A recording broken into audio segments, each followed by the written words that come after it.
strange. What I'm going to do tonight is well, it's tonight for me, who knows what it is for you, but I am going to look at Philemon, which may seem a very simple thing to do, but it is rather complex. I have delved into Paul before, even though I have spent much of my career looking at the Gospel of Mark.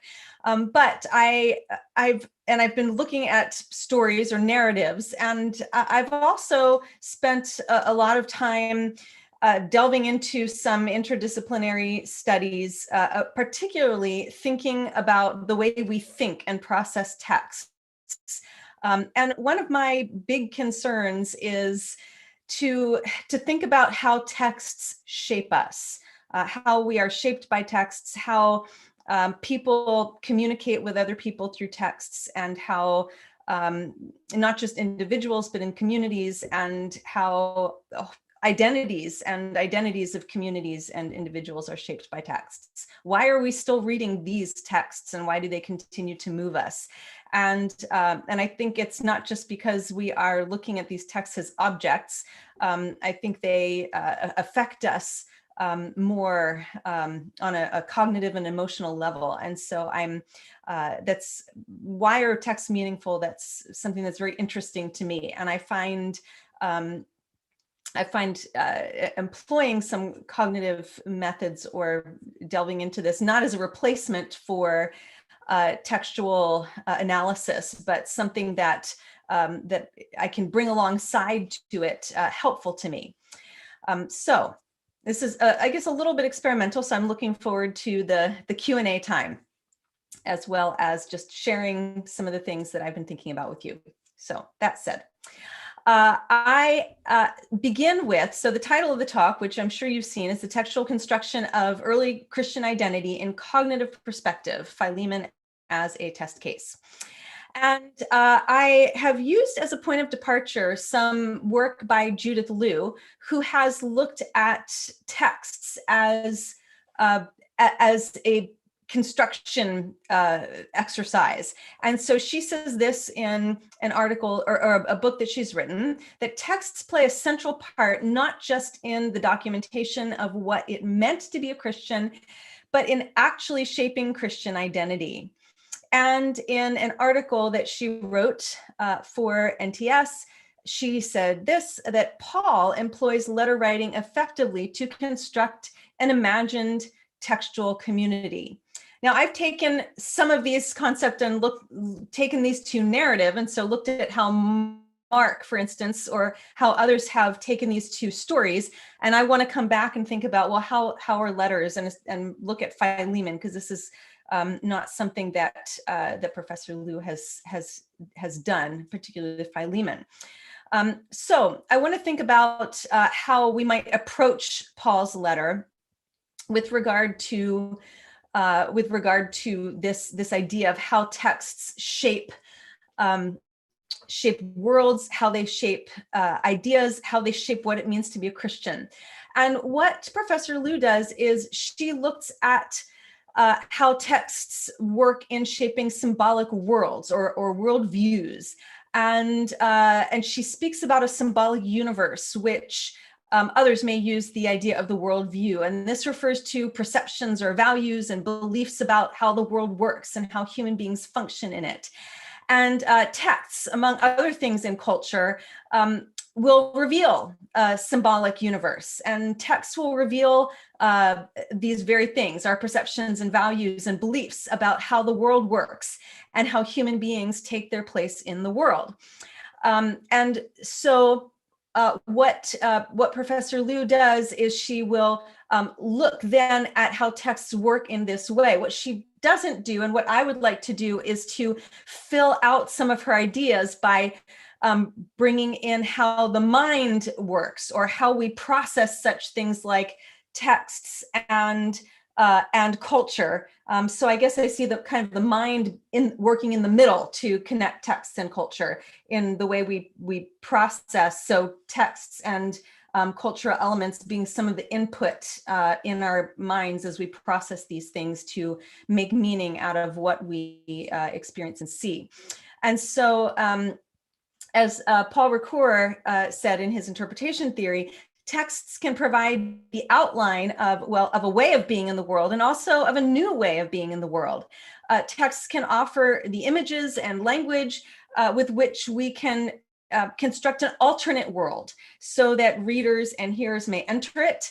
Apocalyptic literature often does this, and even the scriptures do this.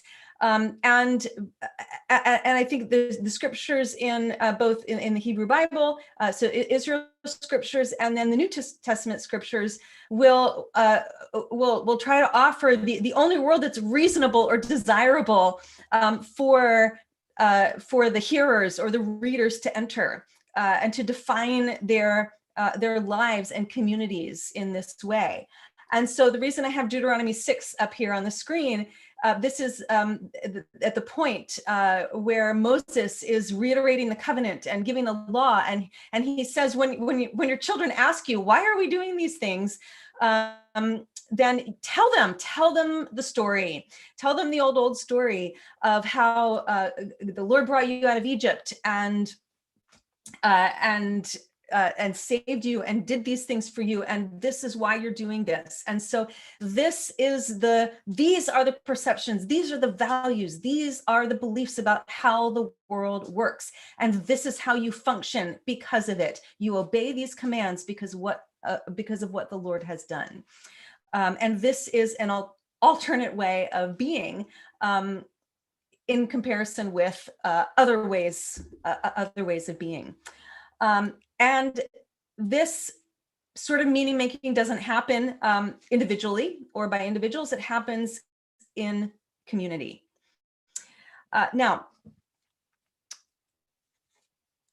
I want to think about how the Roman world, I know this is a bit of a shift here, but thinking about Philemon and the kind of world or world making that goes on, or that Philemon, that Paul, the kind of world in which Paul is writing to Philemon, there's a certain world making that's going on there, or that has been going on with regard to Roman society and with regard to how slaves fit into this social world and this symbolic universe of these kinds of social relations and structures. And so Jerry Toner in this article, sorry, I don't have the full full reference for you here, says all Romans shared a competitive hierarchical outlook. And one thing about this is that that we see not just elites competing for, so elite Romans competing for status and power, but also non-elites often imitating them. So this competition and hierarchical outlook for status and power is replicated all through the Roman world. And so the Roman world is constructed on a particular way of being that depends on status and power. And within this hierarchical structure, we're slaves. And Paul's letter to Philemon, of course, revolves around this universe, this relationship between slave and owner in the context of a community. Conventional definitions of slavery tend to revolve around or stress economic exploitation. And certainly that's part of what documents reveal about slavery, but that doesn't appear to be a common factor. Debtors, for instance, could be exploited who were not slaves, and some slaves in imperial administration weren't exploited at all. And so this idea of economic exploitation doesn't seem to be the common factor that would tie all slave experiences of slaves together. It's also, I think, just like we've learned to say that there's no, I guess, homogenous Jewish experience, or there, I think it's not that I'm saying that I'm trying to put these on the same level, but there's no homogenous slave experience. But one thing that does appear to be a common factor is the legal status of slaves. this is what determined social condition.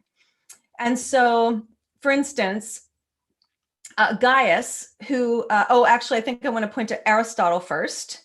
And though Aristotle is writing a bit before Paul wrote, Aristotle, what we see here in Aristotle's Poetics, and I'll just read this, seems to be reflect ideas that continued into the time that the New Testament writings were produced.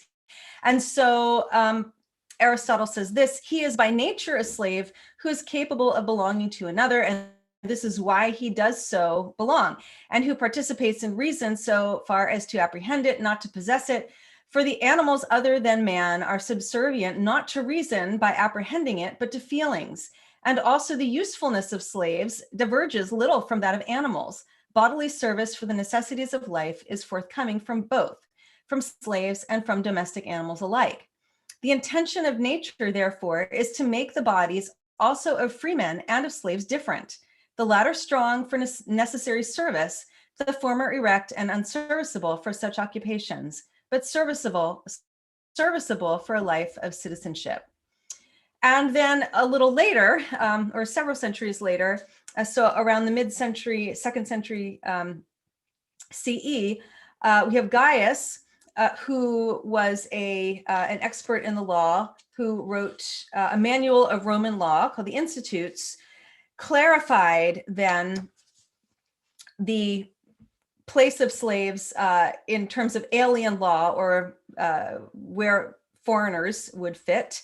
And so he wrote that slaves are thus in the power of their masters.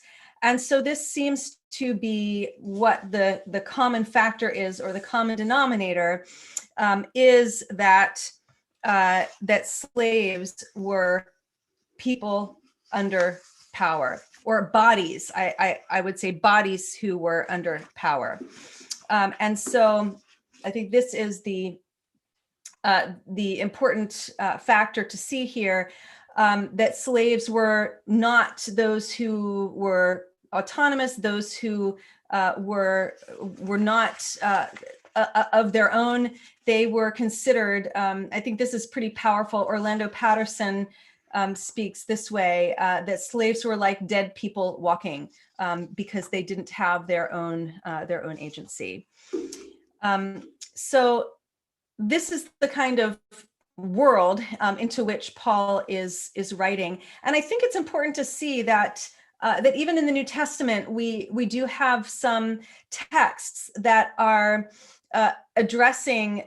We have this in some of Paul's texts where he is addressing, say in the letters to Timothy and in other places, where Paul is addressing masters and asking them, telling them to treat their slaves well, and also telling servants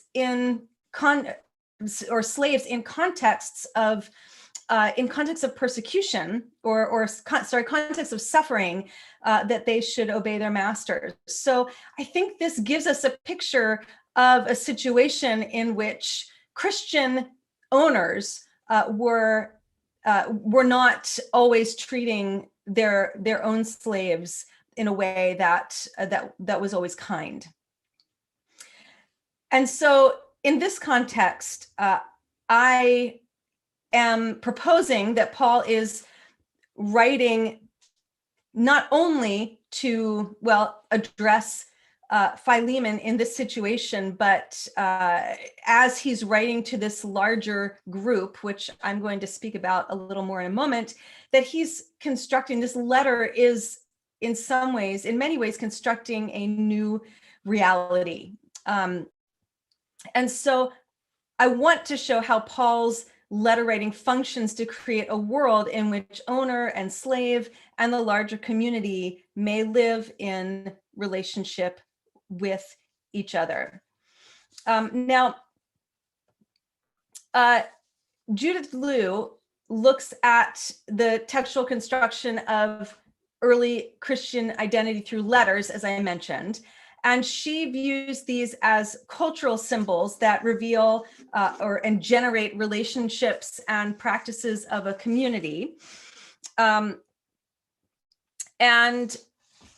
what I would like to do is to see, as I mentioned before, is to see how I can fill this out with with an approach to these texts, not only in terms of the social concept, but also text as mental models. So we can go to the next slide. The way of getting at this, I think a number of people have become familiar with William Johnson's work. And he's written a book called Readers and Reading Cultures in the High Roman Empire, a study of elite communities. And he's drawn a distinction between the kind of cognitive processing that we do when we read, or that some scholars have drawn to the cognitive processes by which individuals do when they write and read, and then to the kind of meaning making that happens in cultural contexts. And he seems to make a distinction between the two and wants to focus on meaning making in this kind of social and cultural context. In my view, these are not so easily disentangled. In my view, there is an integral relationship between mind and body and world. These are so integrated that I think it's difficult to disentangle these, the way that we are processing or the way that we work cognitive processes, and the way that we interact in the world in these social and cultural contexts. Whenever we are engaging in a text, or whenever we engage with a text, this is more complex because we think of a text perhaps as an object to be like a book, or we may think of some kind of written product that we will analyze, but it's more complex because a text is always generated by a situation in which someone with a mind and emotions aims to communicate something to someone else or other people who have minds and emotions also in a social context. And so Paul would have meant his recipients to understand his letter in this kind of communicative context in a coherent way as he's communicating with other people. Readers and hearers also naturally seek to form coherent and meaningful wholes. This is how we survive in the world. We seek coherence. We naturally seek coherence out of chaos whenever we come across something new. Writers also, when we're trying to communicate something, will give textual cues to communicate what we're trying to do. And so readers will integrate textual information with prior knowledge and experience held in memory to seek coherence. Now, let me pull this apart a little bit. So I'm wanting to approach texts as in terms of revealing symbolic worlds. So I've already talked about that. I want to talk about texts as mental models. And so that's what I want to talk about next. As mental models, what I mean by this is we can think of a thought bubble. Okay, a mental model is a thought bubble. That mental models are like hypothetical mental structures, like a thought bubble that we draw on. We do this all the time without realizing it. And they function in metaphorical ways whenever we try to explain new information or something we see. So if I am seeing a car drive down the road, of course I recognize it because I already have a picture in my mind of what I recognize a car. because I already have a picture of that in my mind.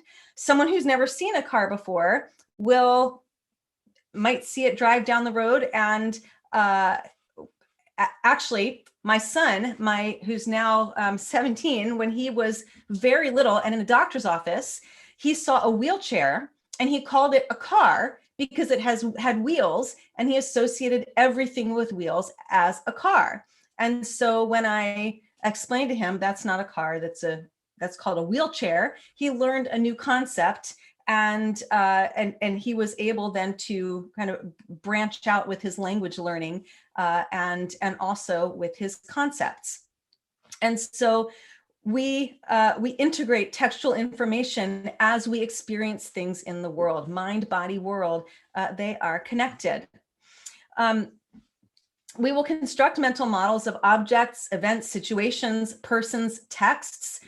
So when we start to read Paul, Philemon, and we see a greeting, we think, that looks like a letter, because we have them in our thought bubble. We think, I know what a letter is, if we do. And so we begin to put this together as a letter.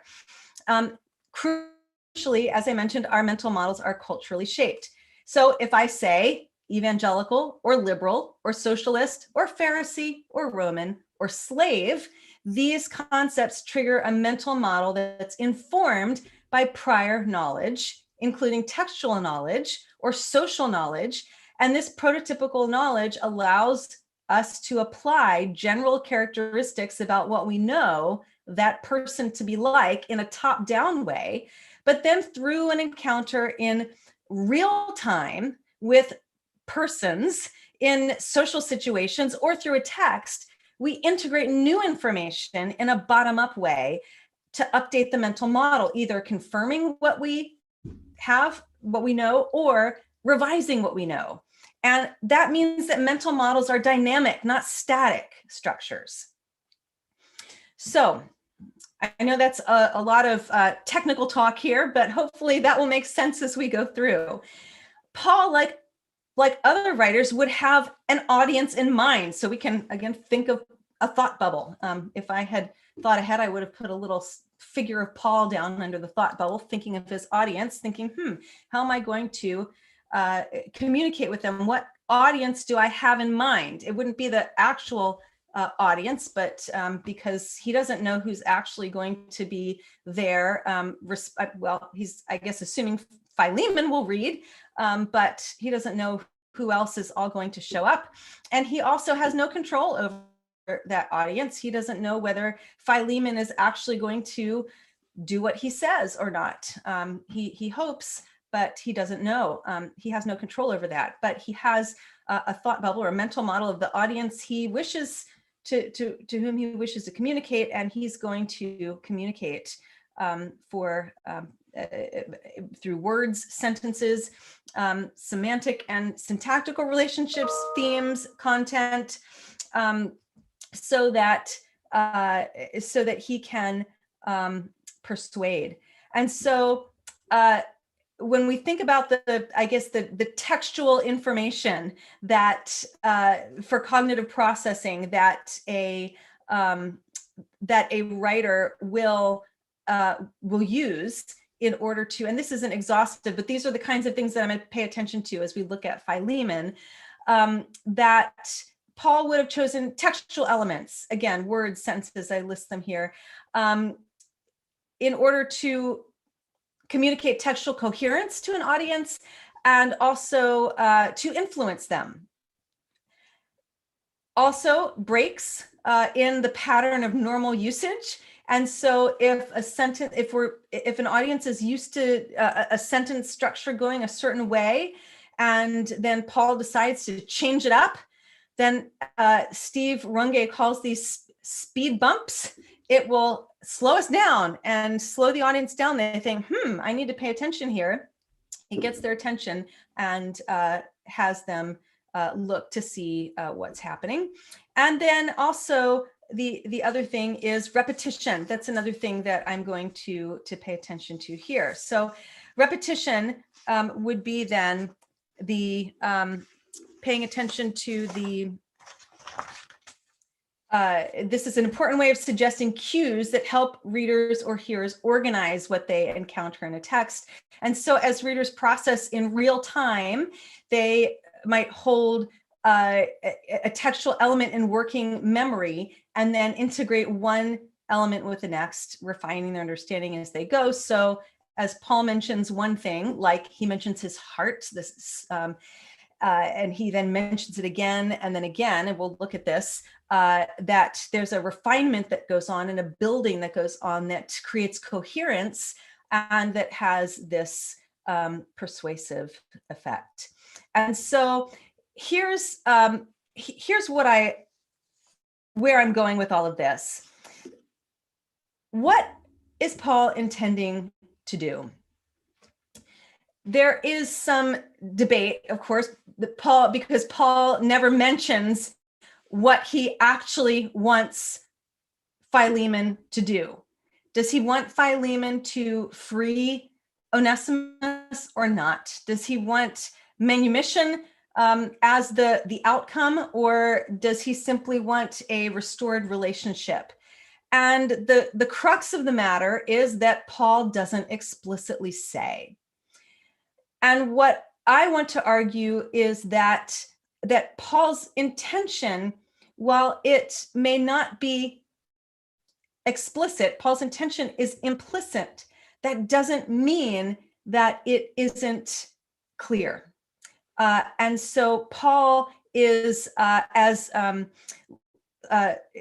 we'll talk about this a little bit later, Paul is using soft power rather than hard power. He's using the power of rhetoric to change the mind of his audience rather than institutional power.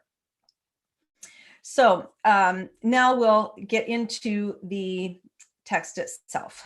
Finally, sorry. And I'm sorry, I've been a little disheveled here. I lost one of the pages of my notes, and so I've gotten back on track here. So I'm very sorry about that for seeming a little disorganized, but I am hopefully back here. Okay, so I am coming back to Judith Liu, and I'm using what she calls a textual topography. And the way that she works this out is she looks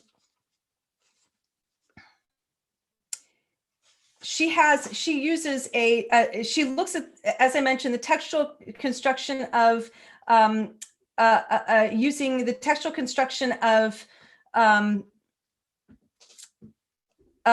this symbolic universe and the textual construction of early Christian identity. And this prompts her to use a spatial metaphor to describe it. And so she uses this metaphor of topography for early Christianity by shaping three elements of this topography: geographical, social, and interior space.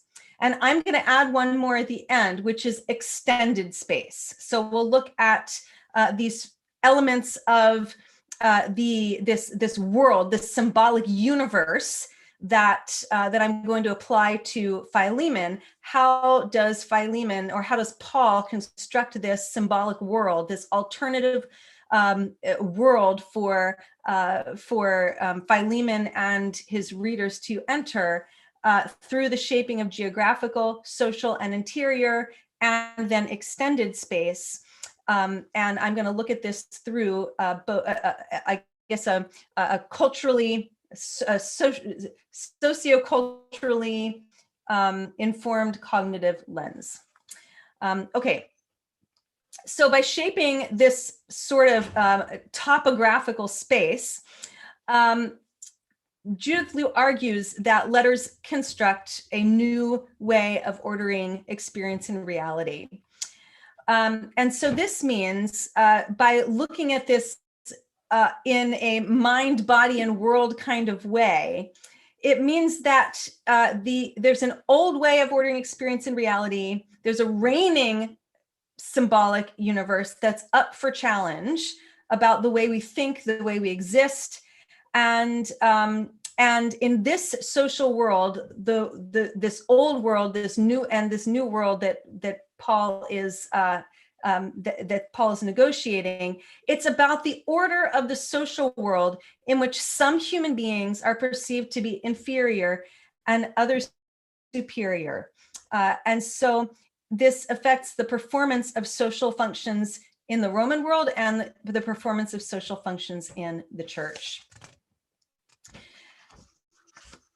Paul is not just addressing, he's not just describing individuals, I think, as he knows them. So he's describing what he knows about Philemon as he describes a brother and a friend, and we'll look at this. He describes family and friendship relationships, and we'll look at boundaries and relations here. He's also, I believe, describing or creating a world that he wishes to see. And he does this starting with this geographical space. And there are ways that he, I think, creates this. So first, geographical space. Leo argues that letters seek to overcome geographical space or create geographical space by making the writer and recipients present to each other. And letters construct geographical space by organizing a network of relationships and giving that network a defining narrative and boundaries.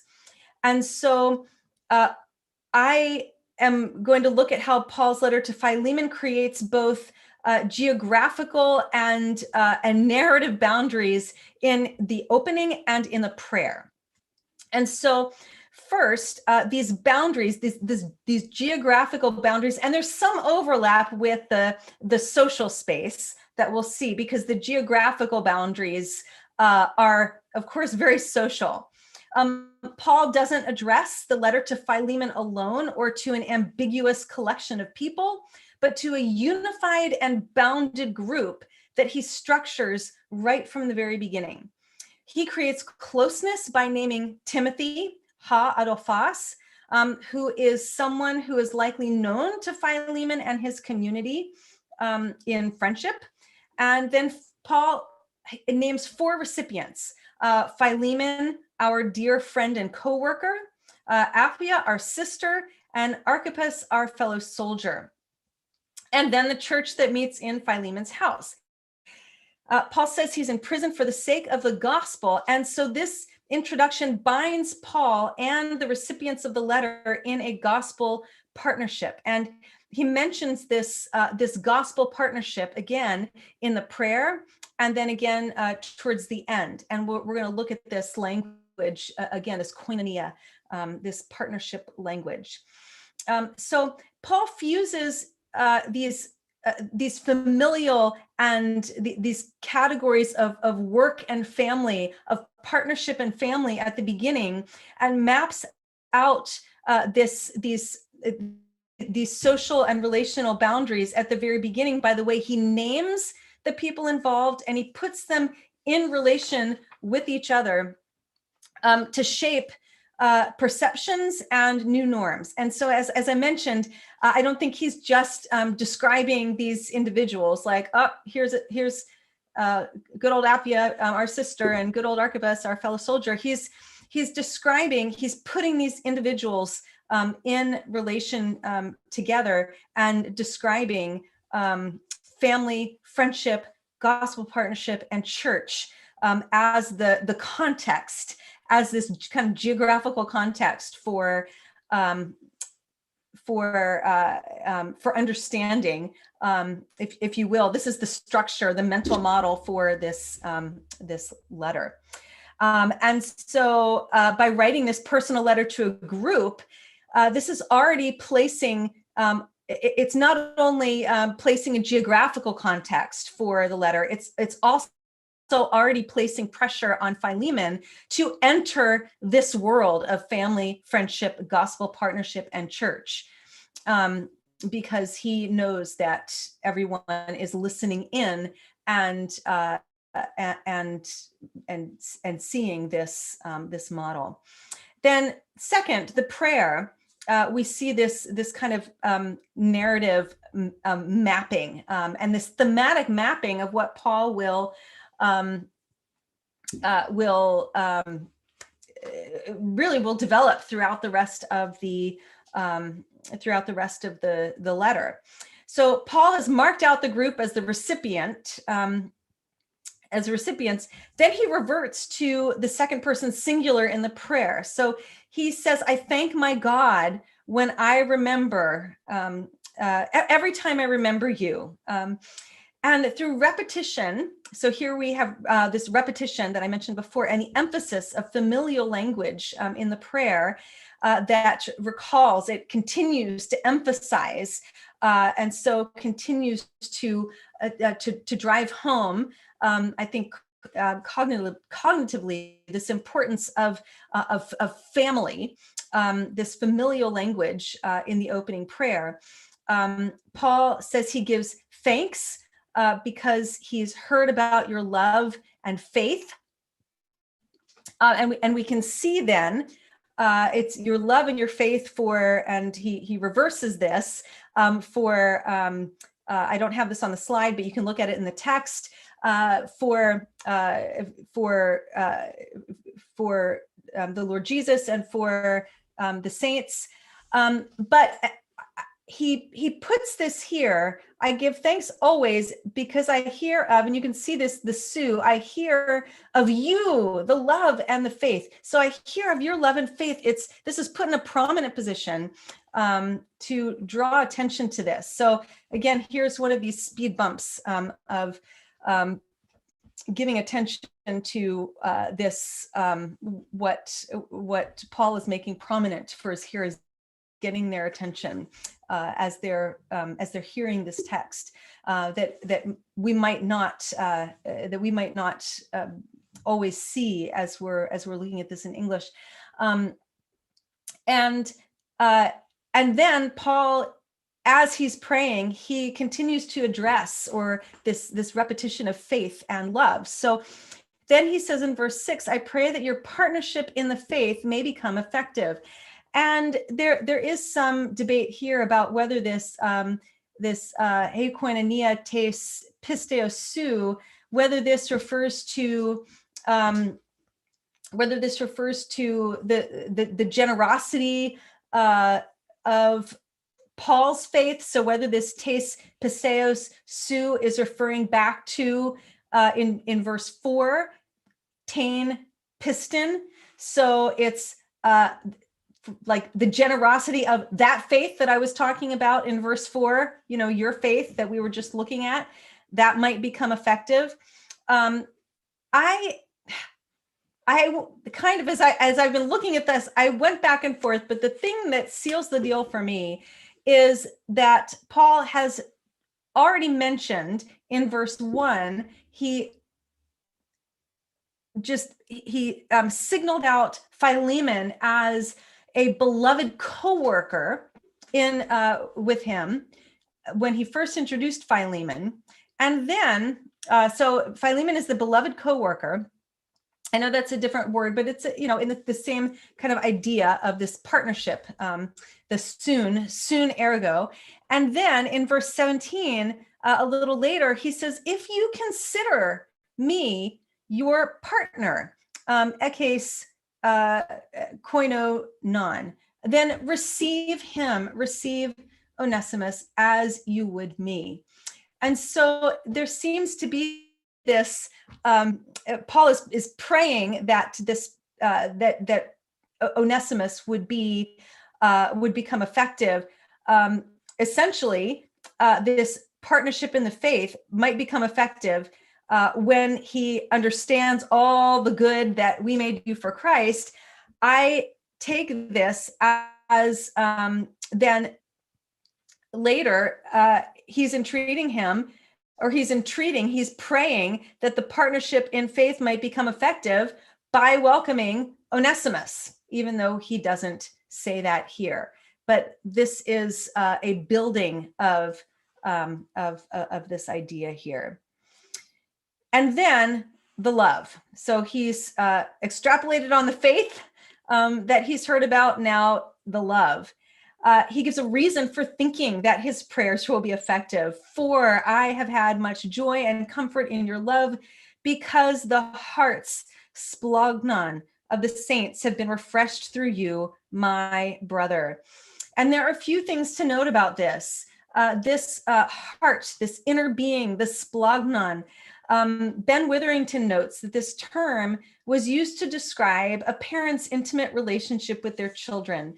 And if this is what Paul has in mind, and Paul goes on to talk about, he's been using family language, he goes on to talk about Onesimus as his very own child. And he goes on to talk about, well, even right here, he calls Philemon his brother. This family language that Paul drives home now with a redundant address. If you look at this where he says dia su adelphi, that's a redundant address. And what I mean by that, here's another speed bump that causes us to slow down. Paul doesn't need to add brother at the end here. And it's at the very end of this prayer, he is causing Philemon to slow down and reiterating that Philemon is family. He doesn't want this to be missed. So he's suggesting an image, or this suggests an image of Philemon, Paul's very own brother, caring, his spiritual brother, caring deeply for their spiritual children, that Paul has joy in this. And really, this familial speed bump sets up for what comes next. Because Paul continues, for this reason, therefore, because of these things that I've seen, this partnership, this love, your faith, Paul says, therefore, for this reason, I could command you, I could use this hard power, this institutional power, but I choose to make an appeal out of love, out of this familial love. I am appealing to you for my child. I've seen your familial love. I am appealing to you for my child, Onesimus, whose father I have become. I have begotten him during my imprisonment. And so I am sending him, that is my own heart, my splagnon, he uses this language again, back to you. So you can see how this language works here as Paul would go on here, as he is setting up, kind of setting up Philemon in the prayer, thanking God for this familial love that he's shown as Paul's family member for their children. Now Paul, I guess, drives it home by setting up and saying, appealing for this child, this child Onesimus, who also is a recipient of this same heartfelt, deep love. And so these are the thematic map that we see in the prayer that I think creates the mental space and emotional space for the appeal that Paul goes on to make. The next part of the topography is social space, relational and social space. And as I mentioned before, texts emerge from relationships, letters emerge from relationships, because they textualize a reply to or an anticipation of something that's written or spoken or something that's been done. And so for this reason, a letter may be said to reproduce and extend a relationship. So the I and the you and the we of the writer or the reader, it signifies a shared social space that can be manipulated, or they can show closeness or distance. And of course, we see Paul creating closeness and distance in some other letters. If we read Galatians or Philippians, for instance, we see distance and closeness in the rhetoric that Paul uses. And so one thing that Paul does to create a feeling of in this social space of closeness is he lays aside his apostolic authority with which he tends to open his letters, and instead calls himself a prisoner of Christ Jesus and Timothy, our brother. And we can just compare this with some of Paul's other letters. And so, for instance, in Galatians, as I just mentioned, and in Romans and in 1 Corinthians, Paul asserts his apostolic authority. So even in Romans, Paul introduces himself as a servant of Christ Jesus, but then he makes sure to say that he's called to be an apostle.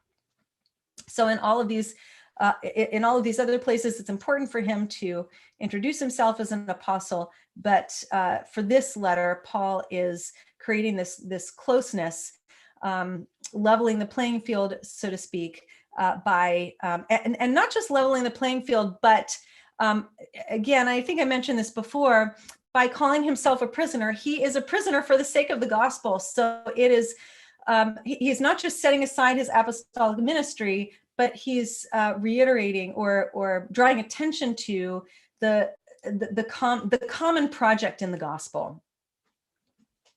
Then 3 times, Paul reiterates his imprisonment for Christ that binds him to Philemon in that shared cause.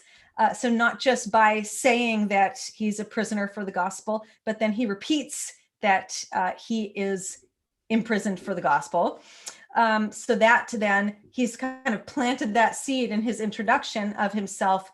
And then so that kind of lodges, it's a seed that lodges in the mind, and then he develops it as the letter works out. Paul then makes a specific appeal to the partnership. We've seen that already, where Paul makes, if you are a partner with me, then you will do this. I expect that you will do this. Then Paul also uses, when he finally makes his appeal, he juxtaposes a number of pronouns. So you and me, but to create a shared space with Philemon. And I have these pronouns up here. I mean, some of them, okay, there's normal pronouns that you would expect, but there's some that he doesn't need. They're superfluous, and some that are put in positions of prominence, like this first one. If me, you have fellowship. We've looked at that, but we didn't I didn't draw notice to the position of prominence. If you have fellowship or partnership with me, then if you consider me your partner, this translation is from the NRSV, then receive him as you would receive me. And so Paul is, through these pronouns, Paul is bringing himself and Philemon into this social space together. But not only that, he inserts Onesimus into this social space as well. So if you have fellowship with me, then welcome him as you would welcome me. So they're all in this social space. And if he has wronged or owes you, then charge this to me. I will repay you, even though you owe me yourself. And then, yes, brother, let me have some benefit from you. And I underlined the brother there because that's another use of, there's another speed bump there where we don't, he doesn't need that brother there. So here's another emphasis of that familial, that familial term that would cause the hearer to, or the reader to slow down and take notice.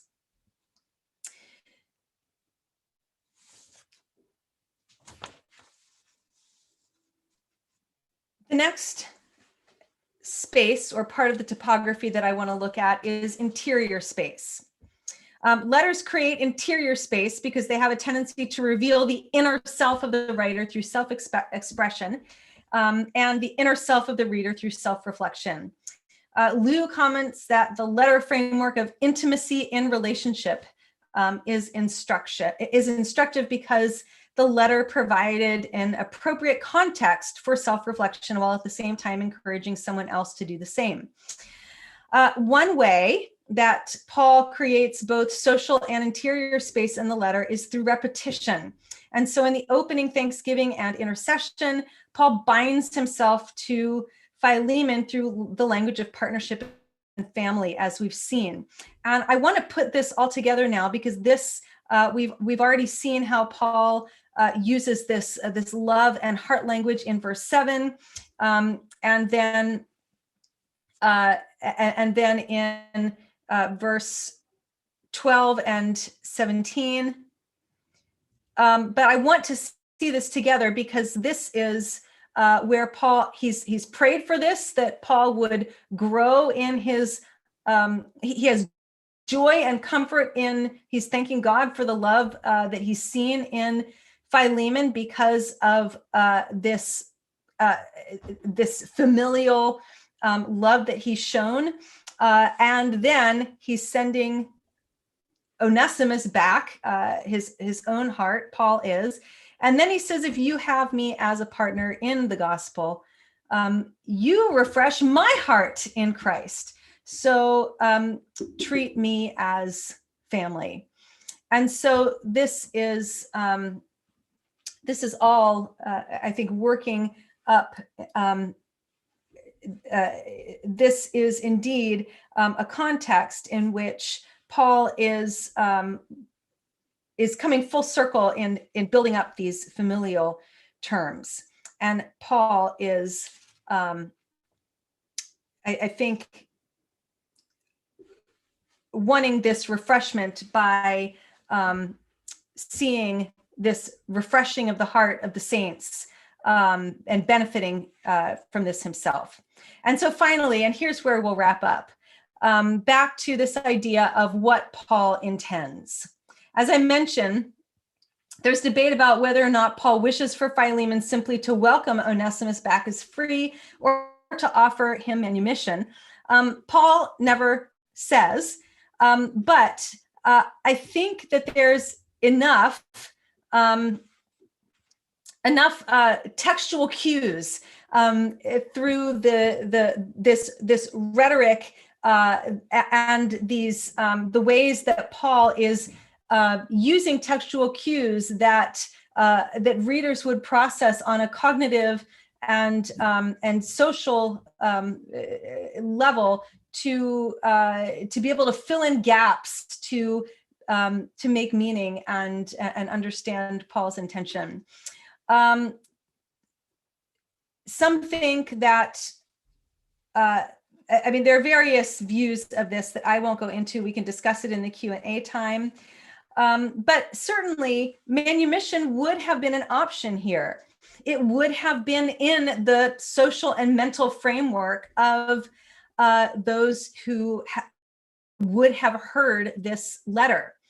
And so Paul's appeal to welcome Onesimus as no longer a slave, but more than a slave, a beloved brother, both in the flesh and in the Lord, it may be implicit, but it's not ambiguous, I think, based on the textual cues that Paul communicates. He has created a world in which his message, Philemon could refuse his message, but I don't think he could misunderstand it.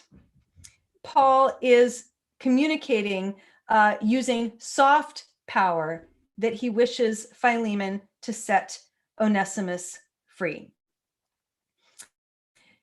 He says, you will do even more than I say. It's difficult for me to see how else we could understand this when manumission is a possibility and when Paul is communicating not just here, but elsewhere, that there is no longer slave nor free, along with no longer Jew nor Gentile, male nor female. And in terms of this extended space, and this really is where I'm going to wrap up here. This is something I'm adding to Judith Liu's topographical model, is what I mean by this is that by addressing the letter not only to Philemon, but also to the church that meets in his house, Philemon is it's a public letter. As I mentioned, Philemon could refuse. I don't think that Paul's meaning is ambiguous. I think Paul creates public pressure, but also Paul gives access to knowledge of an alternative way of being in the world, not just to Philemon, but to those who hear this letter.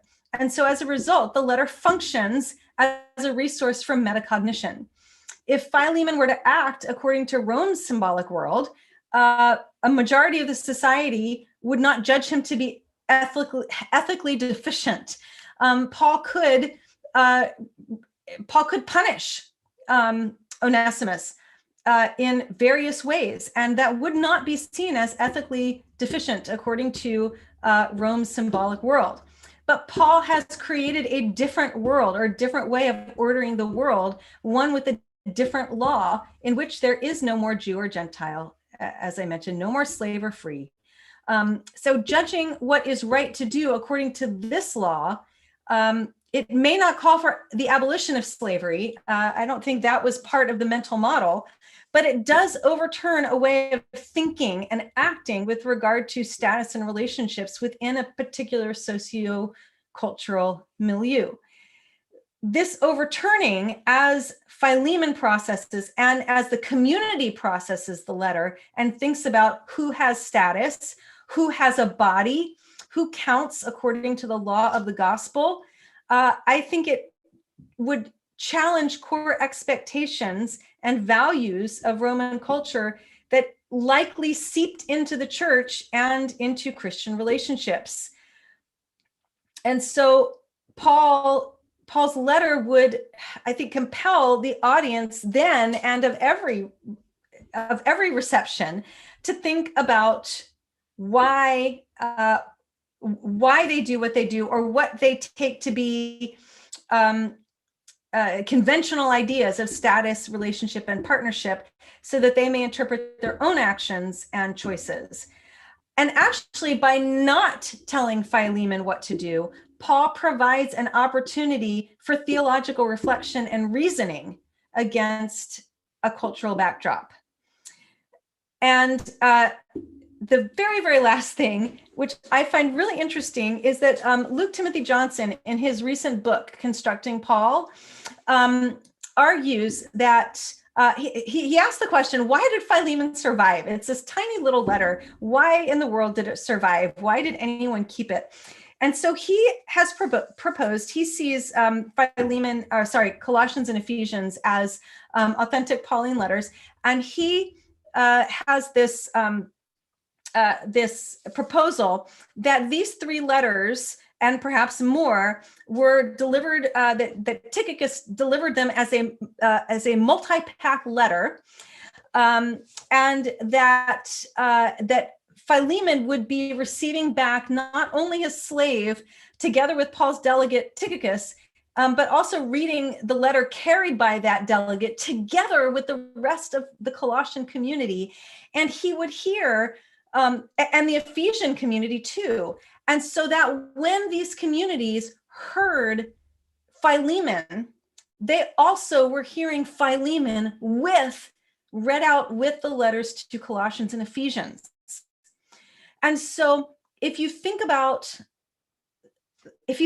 that, then Philemon is